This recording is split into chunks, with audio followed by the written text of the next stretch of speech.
Welcome in. You already know what time it is. Alex Kleininger in the building. Let's dive into the Nexus.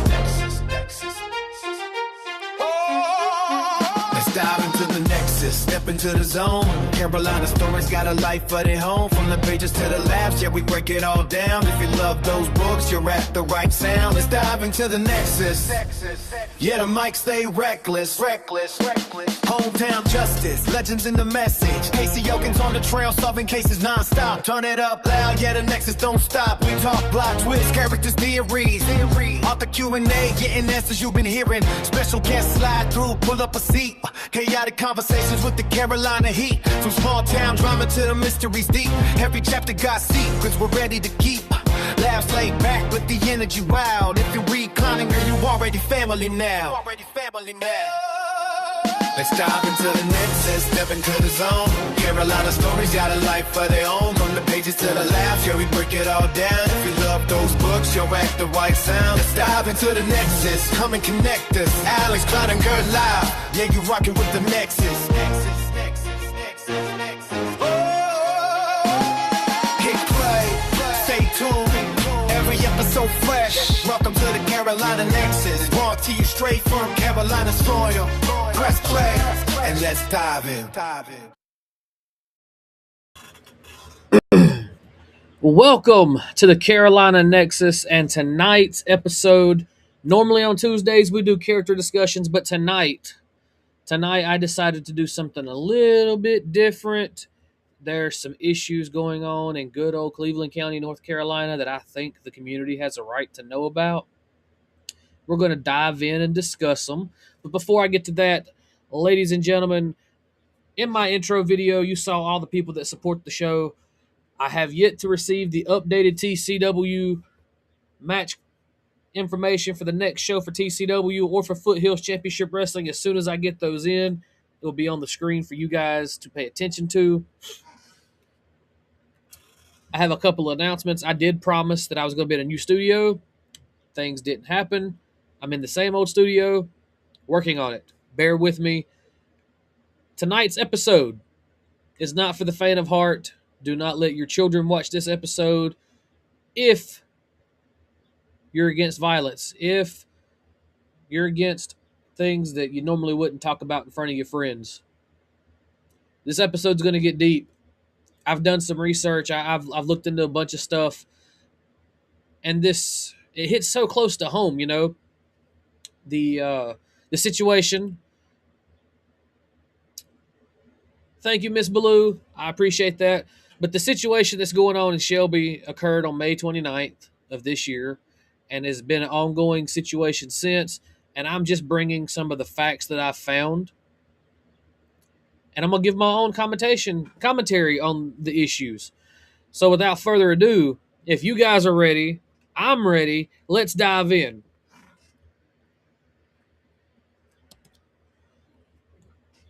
So as everybody who lives within a stone's throw distance of Shelby, North Carolina knows, on May 29th, Officer Carson Hyder, age 22,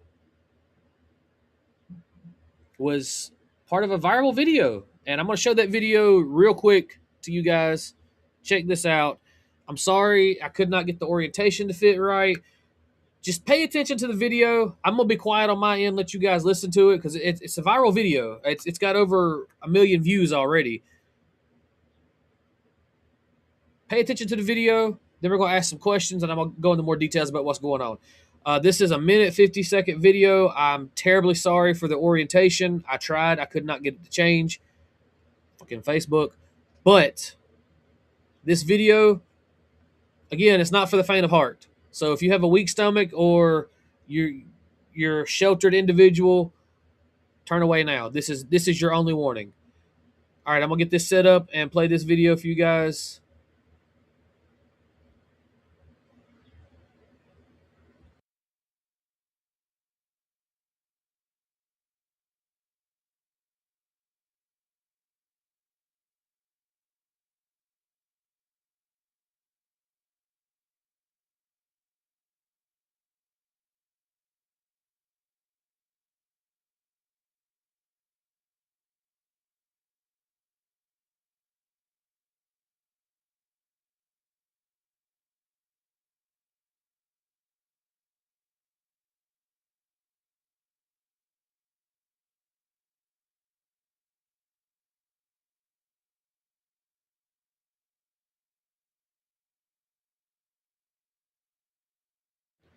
I just realized there's no sound to this video.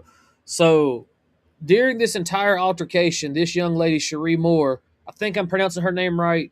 If I'm not, I apologize to her and her family.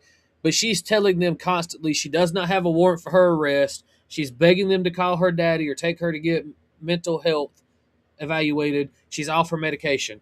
And they're just punching this woman. She's not resisting arrest like they claim she did.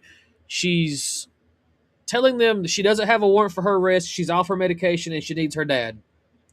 And they continually beat on her, force her into handcuffs. At the beginning of the video, Carson Hyder, or whatever the hell his name is, he German suplexed her like he was Brock Lesnar. And that right there was police brutality at its finest. Now, generally, I do support the blue, but in this situation, I do not. Their job is to protect and serve, and this young woman was asking for help, and they did everything but protect and serve. So, and it goes so much deeper than racial profiling, stereotyping. This was blatant disrespect for the safety and well-being of another human being.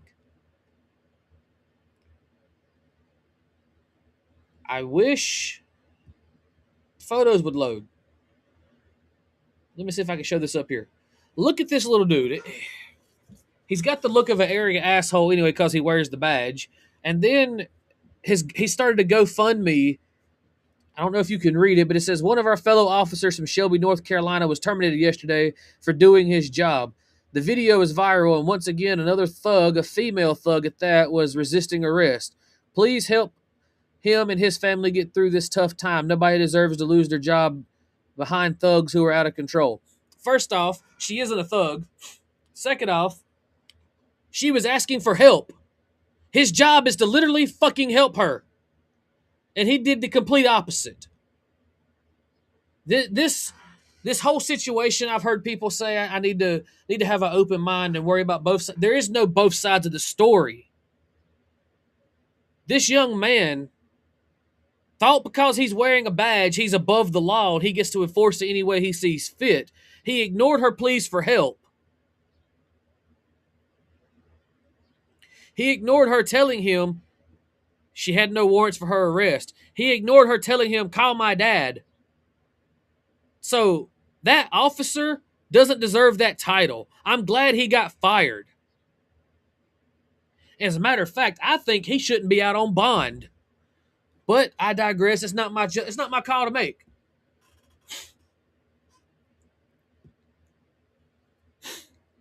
Scott says he's here. Thanks for tuning in, Scott. We're talking about the Cherie Moore case. I don't know if you've heard about it all the way down there in Chesney or not, but I'm giving some insight into it. Carson Hyder is a sorry excuse for a human being. And here's some of the articles I've picked up on it. It says former officer Carson Hyder, age 22, appeared in court on Tuesday, June 2nd, in connection with an assault charge stemming from an arrest just days before. Now, a viral video captured Hyder apparently throwing a woman down, straddling her, punching her repeatedly during an arrest on May 29th. Apparently, my ass. He Brock Lesnar'd her. Then he proceeds to straddle her like he's in a UFC fighting cage and beats the shit out of her face. 12 times I counted, at the very least. That's not apparent. That's not allegedly. It's on a camera. He did it.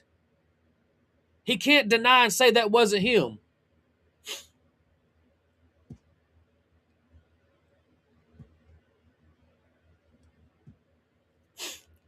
So you know what I'm talking about. I mentioned this to you in my phone call to you prior to the show, Scott. I'm heated about this. This gives people like me who are from Cleveland County, from Shelby, a very bad image, and the people need to unite.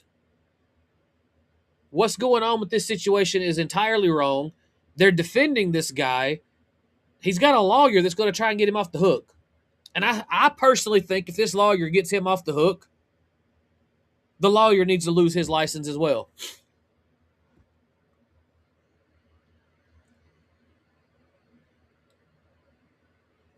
I've seen the press conferences too, Scott. I'm getting ready to get into that in just a second. It says he was fired one day after the arrest and was charged the following Monday with assault. At his court appearance on Tuesday morning, talking about this morning, he waived his right to a public defender and told the judge he had his own attorney. Then he was told to return to court on July 29th. Now, this video shows him apparently. I don't know why they use that word, apparently. He didn't apparently do anything other than the exact opposite of his job.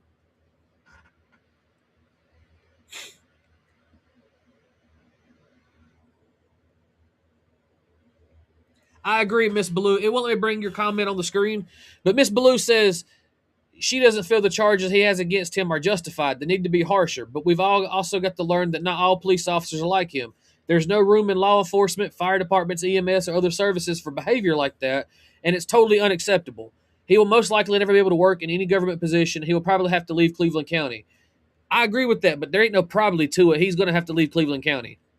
For those of you that watch my show from South Carolina, from other states, Cleveland County is one of those counties that sticks together for the most part. Something like this will unite the community to stand and fight. This situation is going to get blown out of hand if this guy walks free with no punishment other than losing his job.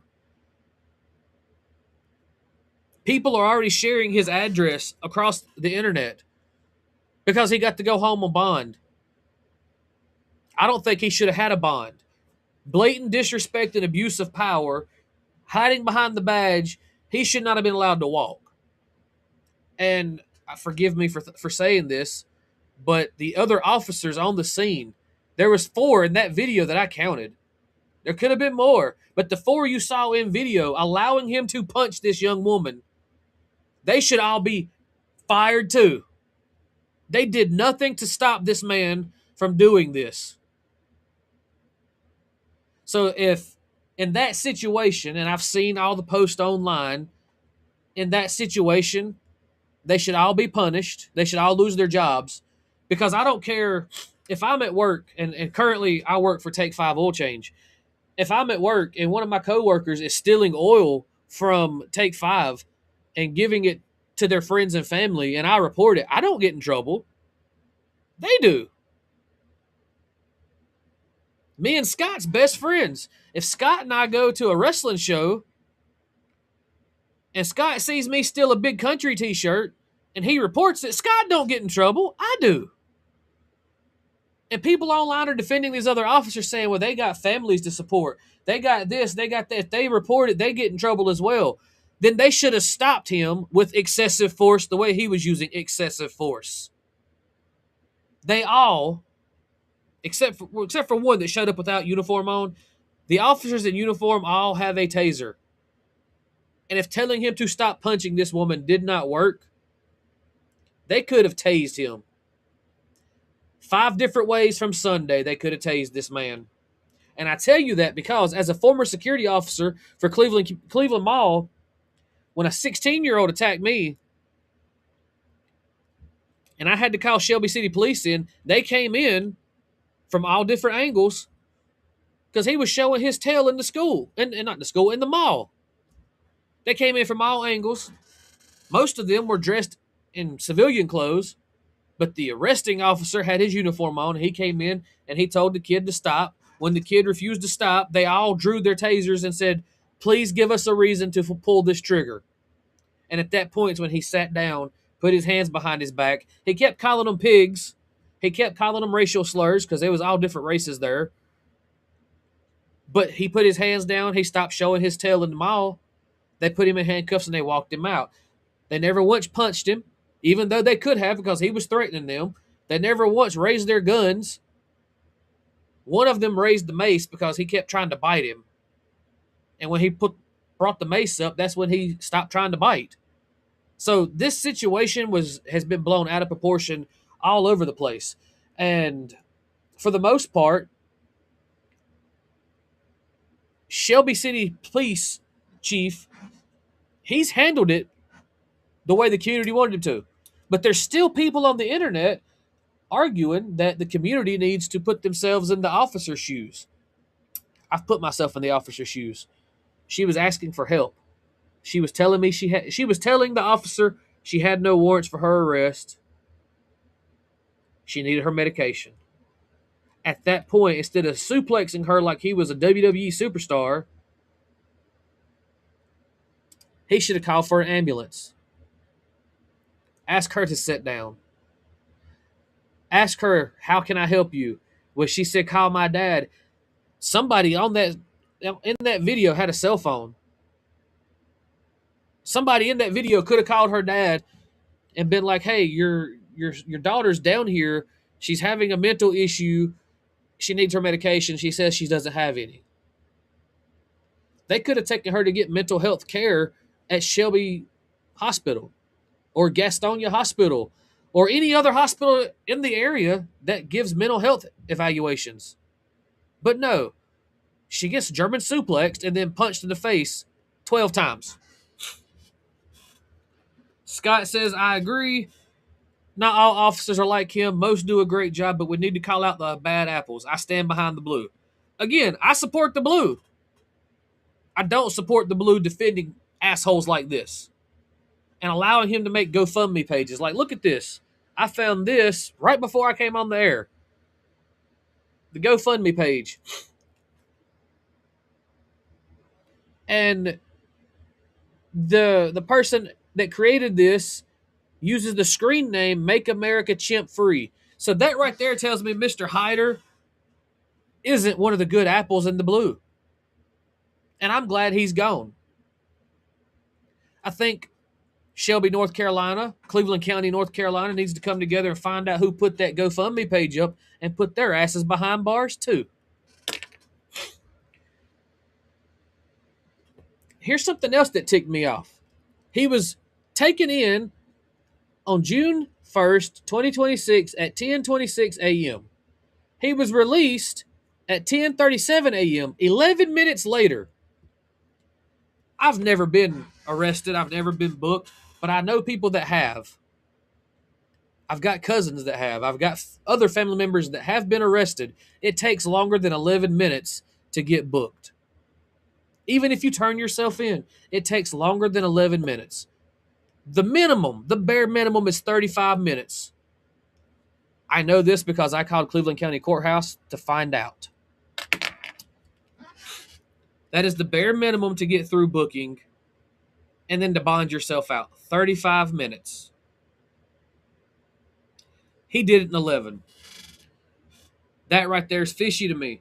I can't be the only one out there that thinks that's fishy. 11 minutes to get processed, booked, and bonded out. When a friend of mine, I'm not going to give their name or their business, a friend of mine called me at 11 p.m. and told me, I need you to meet me at the Cleveland County Courthouse at 9 a.m. so I can be ready to go. I got to the Cleveland County Courthouse at 8:45, and we did not leave the Cleveland County Courthouse when my friend got released until after 12 o'clock. No, it wasn't a Saturday. No, it wasn't a Sunday. No, it wasn't a Monday. This was a Wednesday.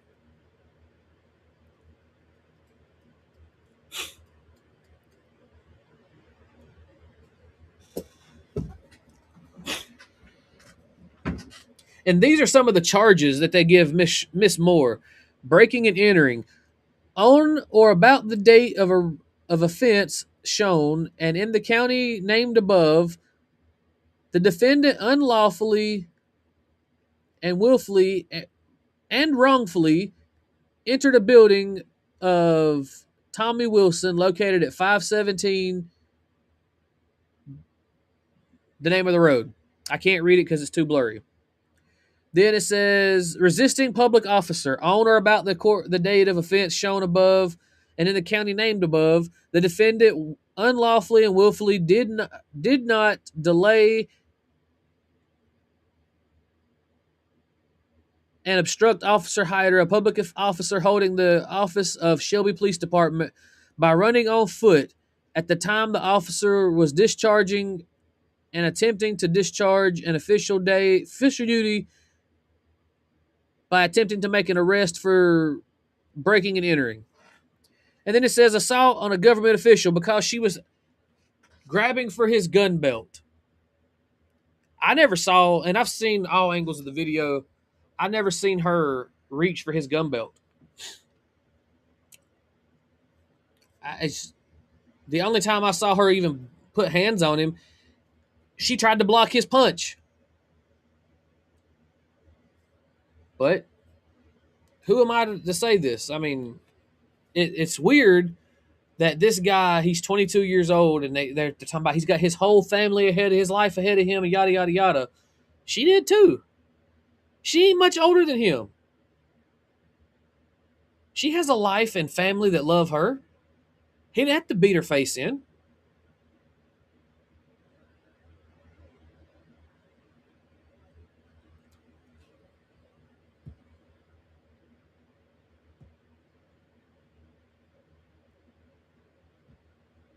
Actually, Miss Blue, all the charges were dropped. And that's what I'm getting ready to dive into. All of her charges were dropped on Monday. Hold on, I got the notes here somewhere. And just like that, I've lost my notes. Anyways, the charges were all dropped, but now she's suing the city of Shelby Police Department and Mr. Hyder for the way she was treated. She's also hired Ben Crump to represent her. And for those of you that don't know, Ben Crump is one of the biggest civil rights lawyers in America. So he will be representing her, which is great. I've not been privy to many of Mr. Crump's accomplishments, but I do know he's one of the best at what he does. And that's what she needs. I've got one more graphic for you guys to take a gander at. This one right here. This is from Paul Dietz, attorney at law. He posted this to his personal Facebook page, or from his personal Facebook page to his Facebook group page. It says, "Hi everyone, I wanted to explain a few things regarding the charges for former Shelby PD officer who was fired and now charged for the assault that was caught on video. The charges: assault inflicting serious injury was the appropriate charge for this and what I expect him to be charged with. This is simply because of how the assault statutes work. Hyder assaulted her with his fist, not a weapon. He did not inflict a serious injury. The cuts and bruises would suffice as serious injury. I'm sorry, he did inflict a serious injury. The cuts and bruises would suffice as a serious injury. If he had used a deadly weapon, it could be a felony, as that one element would make this a felony. Assault with a deadly weapon inflicting serious injury, a Class E felony. Assault inflicting serious injury is a Class A1 misdemeanor with the maximum sentence of 150 days. That's not good enough. 150 days is not good enough for him. But then again, if he's going to do 150 days, it needs to be in Gen Pop.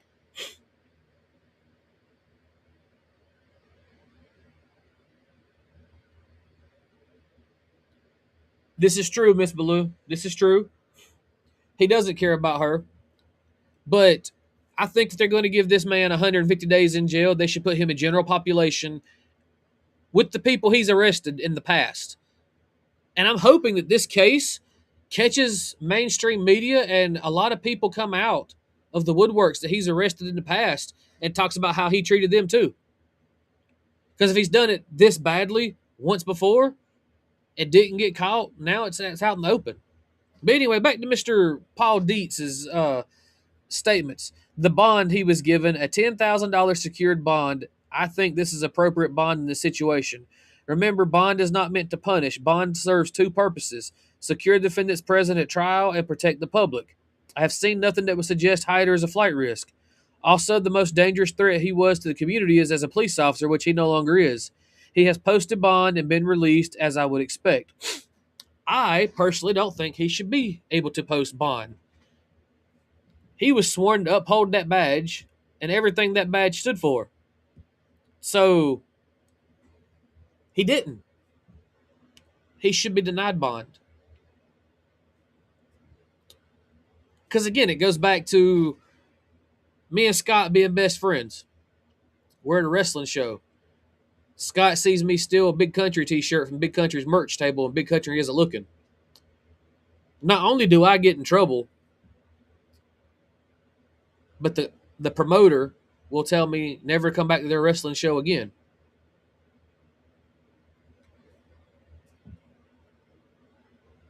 So why are we slapping this guy on the wrist and letting him walk out? He should be denied bond. That's me personally. With my little bit of law school knowledge, that's me personally.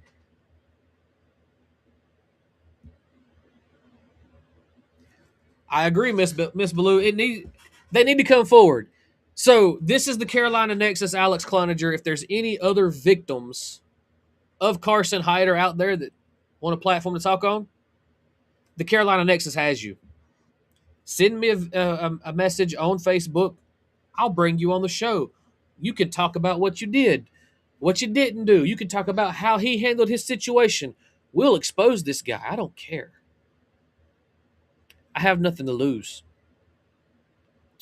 So this is my way of giving back to the community. The Carolina Nexus stands up for the community, and we're going to do that together.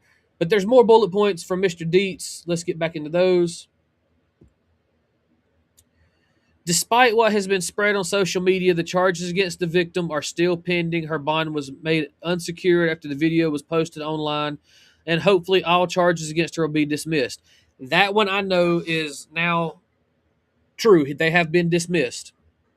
And number 4, I fully believe, just based on my experience in the criminal justice system, that had that Ring doorbell video not captured what occurred and then posted to social media, there would have been no charges against Hyder.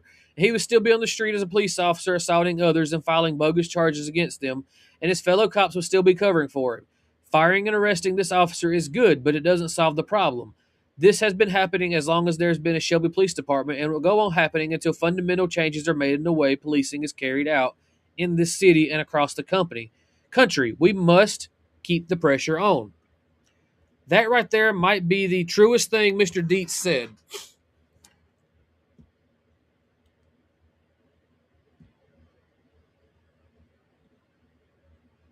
Yes, ma'am, absolutely. My inbox is open to you at any time. But going back to Mr. Dietz, this has been going on as long as there's a Shelby Police Department. The story I told you at the beginning of the show, the 16-year-old that assaulted me as a mall security guard, he was arrested, but nothing happened to him. His mama works for Shelby City Police Department. His charges were dropped. He didn't get in serious trouble until 3 months later when he knocked his principal over at Shelby High School and broke his hip. And then I got called to court. They asked me to tell them what happened. I told them the story of him cutting cartwheels through the mall, almost knocking over elderly ladies. Because in case y'all don't know, Shelby Mall isn't the mall it used to be in the 90s. It's now where the elderly go to hang out, and they walk their laps and get their exercise in. This 16-year-old kid, his mama dropped him off at the mall and left him unsupervised. First, they were playing hide and seek through the mall. I told him to stop doing that. Then I catch him after I come off my lunch break. He's cutting cartwheels and flips through the mall. I tell him he has to stop doing that or I'm going to ask him to leave. That's when he starts the racism bullshit and starts telling me I'm racist because he's black and I'm white. I can't ask him to leave the mall and da-da-da-da-da. So he punched me. He tried to be, Billy Badass, and he punched for my face, but he caught me behind the ear because I was on the phone with dispatch. And I'm not going to lie, anger flooded me. On the phone with dispatch, he hit me, and the lady on dispatch, to her credit, goes, Mr. Cloninger, what just happened? I said, this little bastard just hit me. And she said, well, don't do anything stupid. I said, if he hits me again, I have a right to defend myself. I don't care how old he is. And when I said that, he backed up about 4 feet. Kept on running his mouth. But dispatch sent officers and told him that he was armed and he was assaulting people and da-da-da-da-da. So when he got arrested, he went downtown, Shelby City Police Department. They let him go that night. And like I said, he didn't get in serious trouble until he broke his principal's hip. That's how I know Shelby City Police Department is corrupt. They're covering for each other. How you doing there, KC, Luchador? Thank you for tuning in. So this whole situation is an eye-opening experience for our community, for the people of Shelby, and we need to go to the root of the problem. Shelby City Police Department needs to be held accountable for all of their actions. And I think any officer that was in that video needs to be reprimanded, punished in some way, shape, or form to ensure this doesn't happen again. And the one that showed up out of uniform, walking around with his what's it called? Oh my god. Walking around with his coach shirt on, with his walkie-talkie hanging out of his back pocket. That one, that officer, me personally, he needs to be fined a hell of a lot of money for disgracing the Shelby City Police Department like that. If you're not in uniform, you have no business being on site like that at an arrest unless you're the victim, you're the supervisor that's called in, or you're related to the victim. And from what I've understood from the research I've done, that officer that showed up with his coaching shirt and his khaki pants on is not a supervisor at the Shelby City Police Department. He had no business being there out of uniform. But I'm not adding conspiracy theories to any of the internet today. I'm just letting you know my personal opinion on it.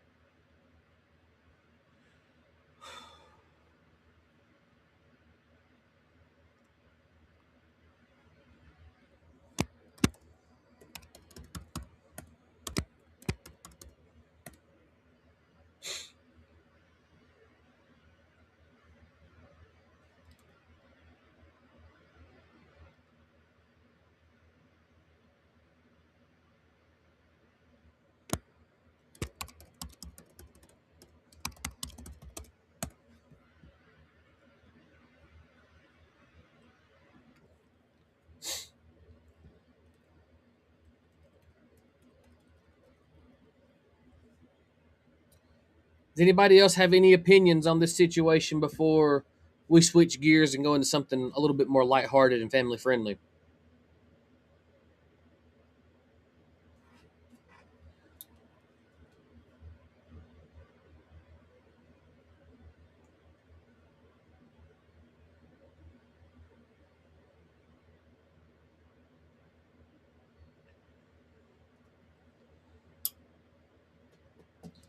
Miss Baloo, if you're still watching, before I end this episode, I have an announcement to make that you're going to love.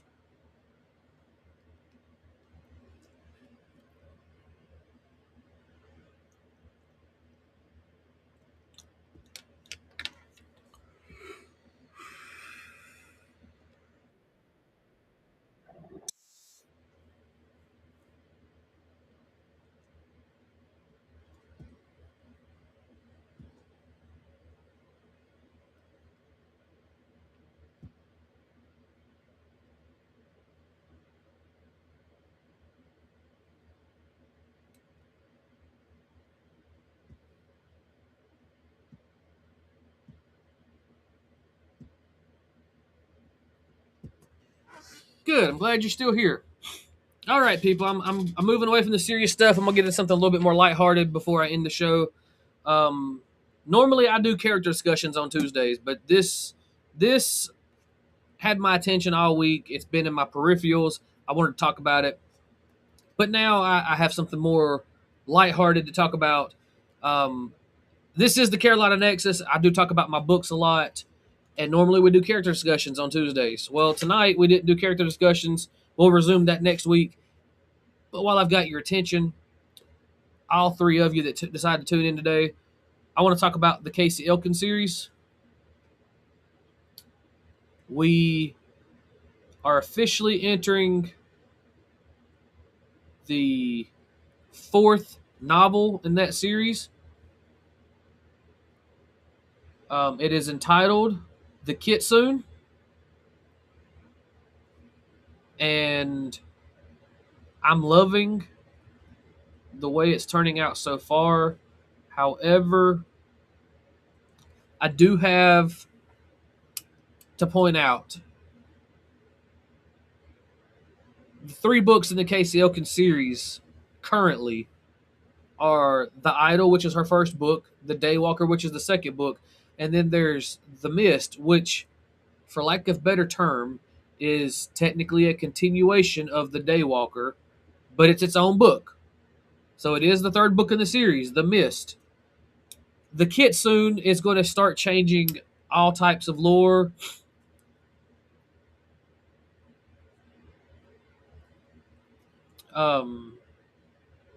Because as you all know, I take creative liberties with my lore. The Kitsune is going to bring more lore into the world of Casey Elkins. And it's all going to tie together neatly. I've even got ideas from my wife, whose comment you see at the bottom of the screen, for our very first major crossover, which is going to be when they all cross over. It will be called the Carolina Nexus. That's going to be the name of the team. When they all come together to fight the big bad, I've got an idea for how it's going to happen, for when it's going to happen, and the plot for that book is being mellowed out right now. However, I have to get to that point. That will occur after the Hometown Justice, Hostile, Redemption, and Alliance trilogy, and after the Kitsune. So once Hometown Justice, the current trilogy is finished, and the Kitsune is finished, we will then be working on the Carolina Nexus, the first crossover event.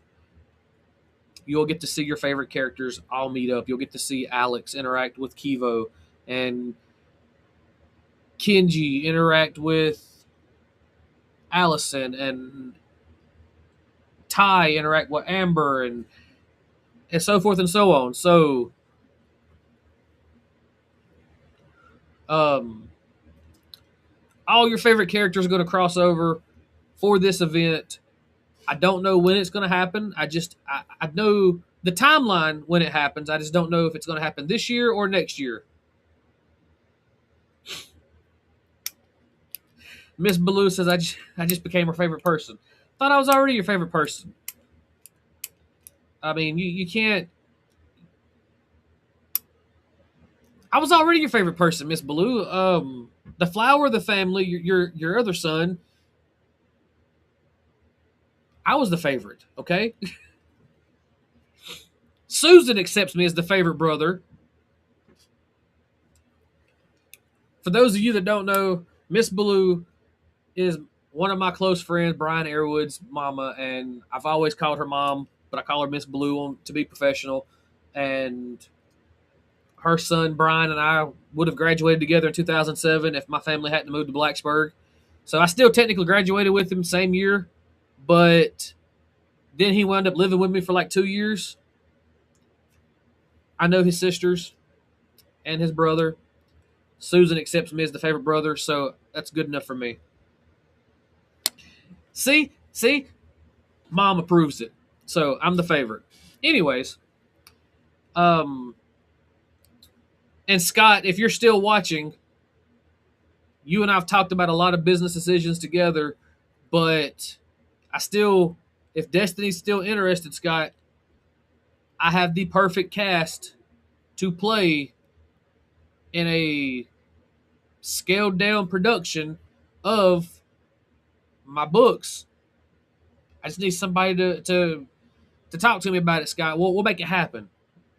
Because I'm sure Miss Blue and Amber would tune in to a web-based series on Hometown Justice.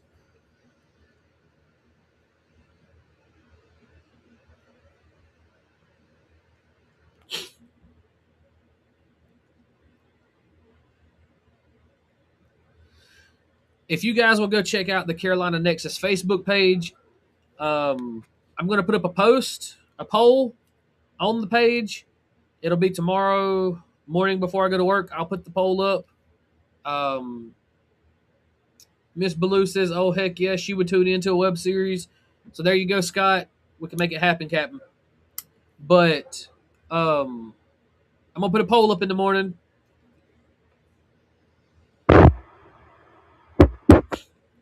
And Amber says, "Of course she would."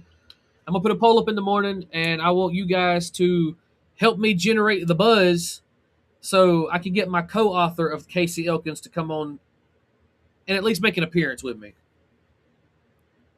If she doesn't want to show her face, we can do the voice and give her a pen name. Because for those of you that don't know, I did not create the character of Casey Elkins. My best friend from high school did. She doesn't want the credit for it, but I give her the credit for it. So if you've read the books, you know who I'm talking about. Her name is in the book, in the front cover. I just cannot give it out on social media until she gives me permission to do that. I know it's kind of redundant because I didn't ask her. I asked her for permission to put her name on the book. She said no, I did it anyway. But that's just our relationship. She knew it was going to happen. I'm not going to do that on social media to her though. So if I could get you guys to generate the buzz for her to come on here and talk with us about the show, about the books, then we'd be rocking and rolling for Casey Elkins.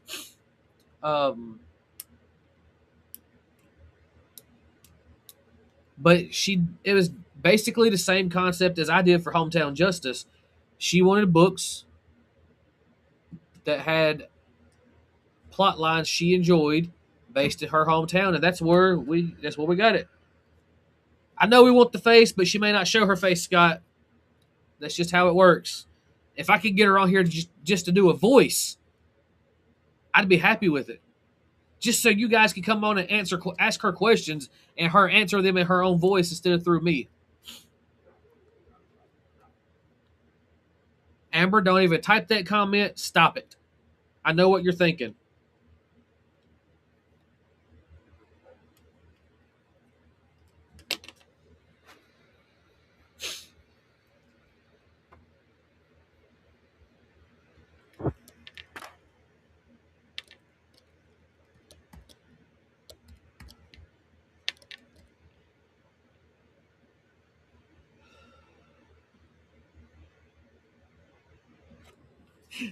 Amber says, "Show your face, Casey." That's not the comment I thought you were talking about. I knew you were typing something. I just didn't think it was that. So I don't know how many votes on the poll it's going to take, but I'm going to put a poll up, and if everybody could please vote, maybe we get enough votes that she'll come on the show. We can hope, right?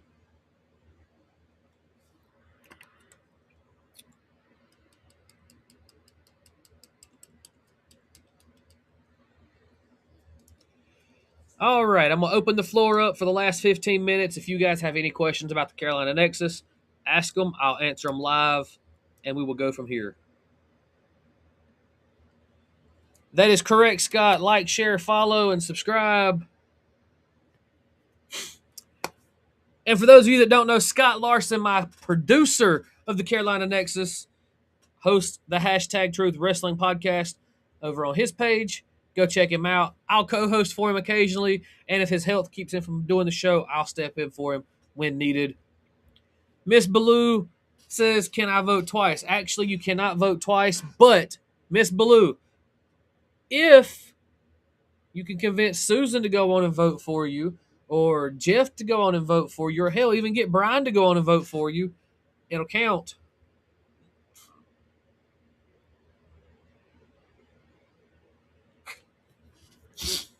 My daughter Paisley using Amber's account.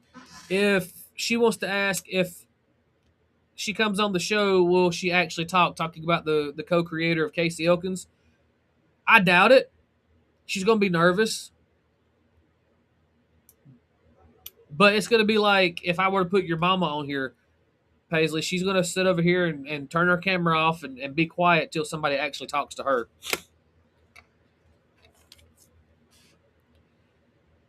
There you go. Miss Blue's going to have Susan and Brian and Jeff and probably even get Becky to do it. I don't know if her and Becky's on talking terms anymore. Last I heard, they were, so maybe they are. The more votes, the better, guys.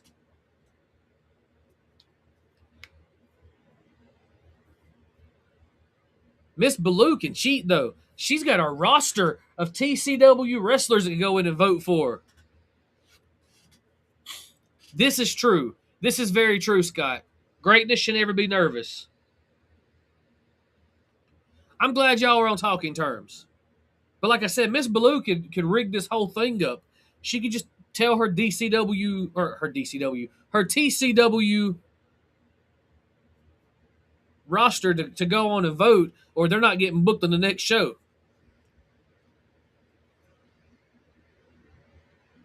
Riley says, I'm not lying. That's what she would do. See, my kids know who this is. They're doing their best not to say her name because they don't want to get punished by her. So I'm respecting the hustle, Riley and Paisley. And Scott could rig the whole thing up too. He can go get people from hashtag Truth to come and vote for it to get these votes up. That's what we want to see.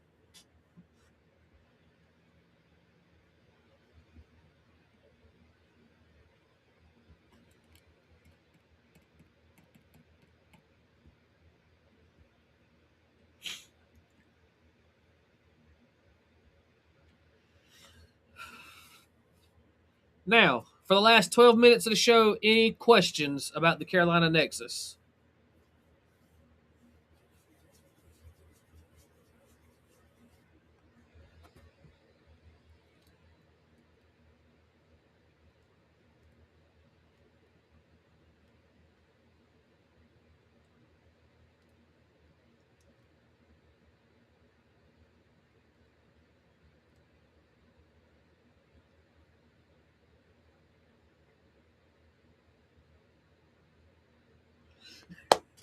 Miss Baloo says, Scott, I'll do it for you if you do it for me.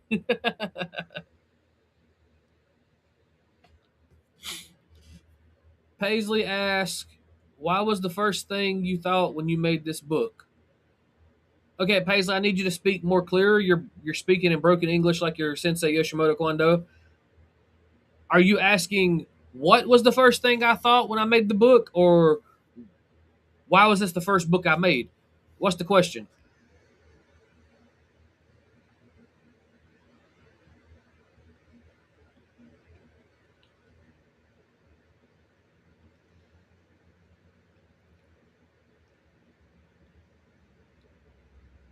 What was the first thing I thought of when I made this book?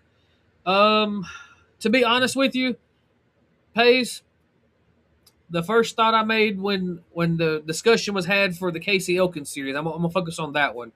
When the discussion was made for Casey Elkins, the co-creator and I had a conversation, and it was about Amber being jealous that she wasn't in the books in Hometown Justice. And she said, I have a way for you to put Amber in the books without breaking your own rules, but I don't know if you're going to be okay with it. And I said, okay, cool, hit me with it. I'm open for ideas. She said, introduce a new character and do a different book series. And at first I was like, hell yeah, I can do that. I can introduce a new character and do a book series based on this character. Well, I spoke with my editor. My editor didn't like the idea of me doing a separate book series. So I sneakily added Casey Elkins to Hometown Justice Aftermath, and she received rave reviews from the test groups, and Casey Elkins was born. So when Casey Elkins was born, I had to give her her own cast of people to interact with because I wanted to keep her separate from Hopeful. She was going to be in Blacksburg. And for those of you that don't know, I lived in Pokeville most of my childhood, and then we moved to Blacksburg in 2003, and I lived here since. I've been in Blacksburg since 2003, so I know the community, and I added all these Easter eggs in for that. For that reason, Casey Elkins is set in Blacksburg because Blacksburg is where I spent most of my adult life. Hometown Justice is set in Pokeville because I wanted to pay tribute to my childhood. And Scott wants to ask, what am I working on right now? Well, I've got my hands in a little bit of everything. I just finished last week the Tygapagon sequels. So the Tygapagon book trilogy series is now um, not just a standalone book. It's a prequel trilogy. You have Enter the Tiger, Taming the Dragon, and Calming the Ape. I've completed Hometown Justice Hostile. I've completed Hometown Justice. Not Hometown Justice. I'm sorry. I've completed Hometown Justice Hostile and Casey Elkins' The Mist. Those are available on Digital Deluxe right now. I will get the softback copies made as soon as I finish up with the Hometown Justice Hostile book cover contest. And as soon as my niece, who has hand drawn Casey Elkins' The Mist, as soon as she gets that to me, I'll get that all set up. But I'm currently writing Hometown Justice Redemption and The Kitsune, A Casey Elkins Investigation.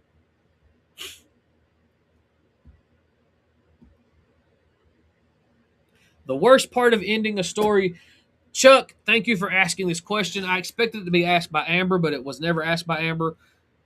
The worst part of ending a story is me personally knowing there's more story to tell. Um, like I have this desire to write a zombie book that never ends. The characters change out every so many books, etc., etc. But I can't do that because it's already been done with The Walking Dead. Hometown Justice is my brainchild. It will probably continue, not the Hometown Justice series, but the Casey Elkins series will probably continue as long as I have creative juices flowing through my body. Amber thinks my comment about her being jealous was rude. I'm sorry, it's just the truth. Riley, don't listen to her. It's true. And then Amber says, "Hurry up, Say Say." Say Say is my niece that's hand drawing the Casey Elkins The Mist book cover. And I'm gonna be honest with you guys. I had thought about doing a contest for it until she asked me if she could hand draw it herself. She's a very talented artist, and I want to support that.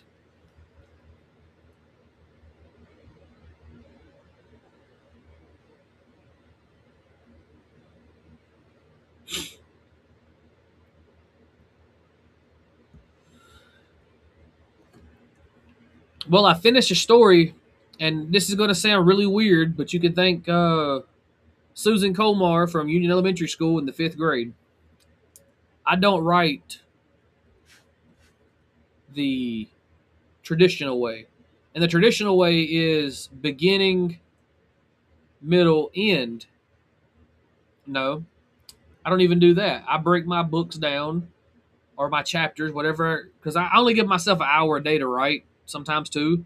But I give myself the ending of the chapter and I work my way backwards from it. Because if I don't, I write myself into corners. Sorry, I'm trying to plug up my computer. It's dying. The charger came loose.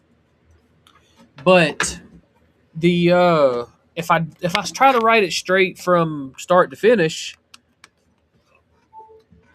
I write myself into a corner and I can't get out of it. But if I write from finish to start, then it all makes sense. There's continuity, and like the toughest thing I've done as an author is to sit and write the prequel, because I started the Hometown Justice series when Alex is an adult, but I did flashbacks to his childhood, and people started wanting to see more of the childhood, and they wanted origin stories and this, that, and the other, and I left it vague enough I could play with it and have fun creating these characters and taking these characters on these adventures. But I still give myself an end, a middle, and a start, and I start at the end and work my way to the start.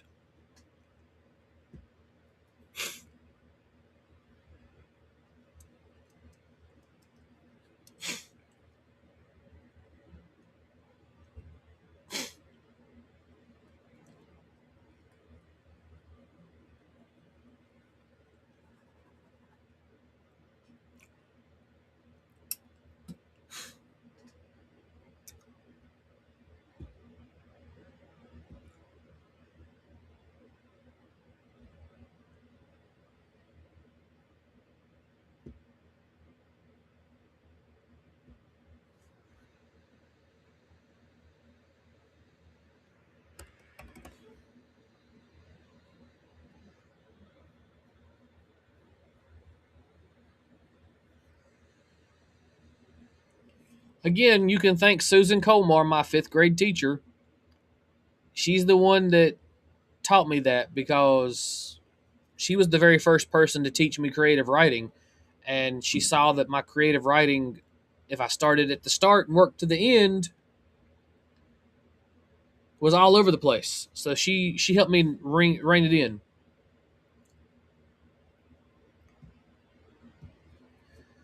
Whoo, Miss Blue, that's I do good to see past this Friday, let alone 5 years in the future. But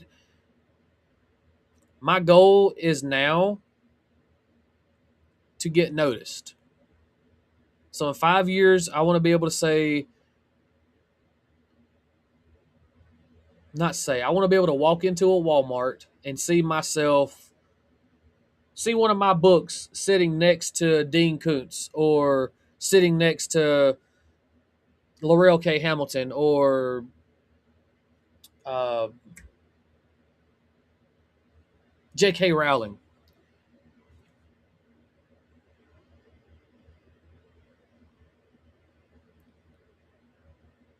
Which name, Chuck? Which name? Which of the many books you've written have been the most fun to write? When I answer this question, the whole Carolina Nexus is going to go, what? The most fun book I've had to write was Spartan, Blood and Sand. It was fun because I wasn't, I had no time constraints. It was fun because I had no uh, creative limits. I was given a very vague plot and told to write it.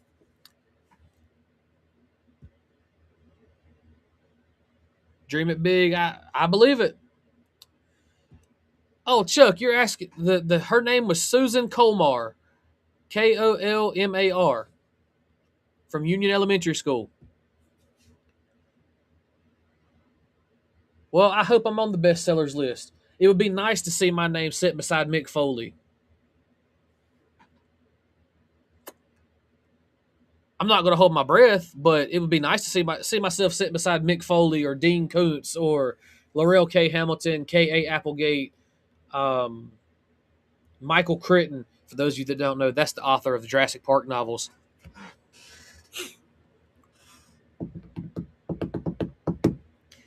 And Chuck, I don't know where she's from, but she taught at Union Elementary School 2000, no, 1996, 97, or 98.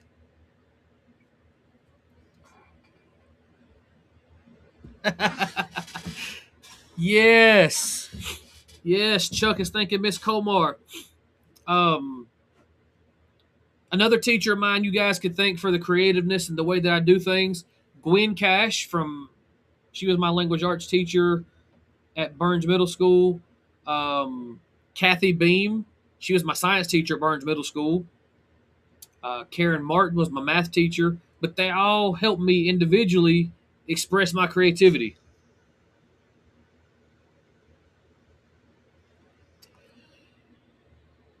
Paisley wants more information about the West End Wendigos. Well, Paisley, here's how you get more information about the West End Wendigos. You pick up a book, you open the book, and you read it.